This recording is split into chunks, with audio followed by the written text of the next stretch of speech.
Anatole Colini-Makosso et Léon Jussi Bombo, deux membres du gouvernement, ont échangé les 30 et 31 mars avec ces influenceurs web à Pointe-Noire sur l'impact des réseaux sociaux sur la couche juvénile et la cybercriminalité et ses démembrements. Un exercice auquel quelques ministres ont déjà été soumis pour dissuader certains élèves de Brazzaville du mauvais usage du net. L'Internet peut être une cybermenace en République du Congo et fragiliser la paix sociale lorsque les internautes n'en font pas bon usage.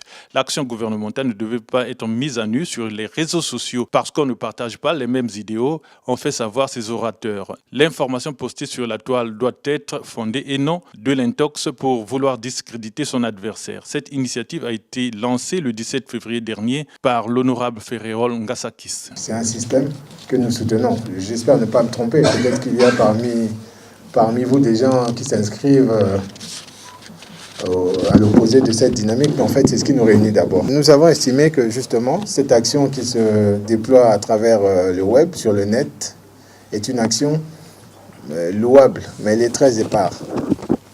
C'est-à-dire qu'on se reconnaît un peu de cette même famille, de ce même combat, mais on y va en rang dispersé.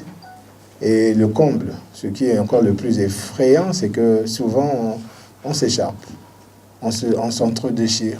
Tout Congolais ou étrangers qui, dans l'intention de les livrer à tout pays tiers, rassemblera des renseignements, objets, documents, procédés, données ou fichiers informatisés dans la réunion et l'exploitation sont de nature à nuire à la défense nationale.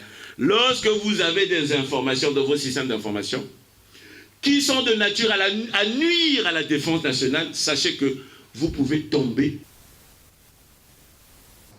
Parlant des techniques de l'autodéfense, le ministre Colini-Makosso demande à ses influenceurs web de ne pas contre-attaquer ceux qui écrivent contre les institutions de la République par des invectives. Ils doivent plutôt s'aimer le doute sur leurs opinions.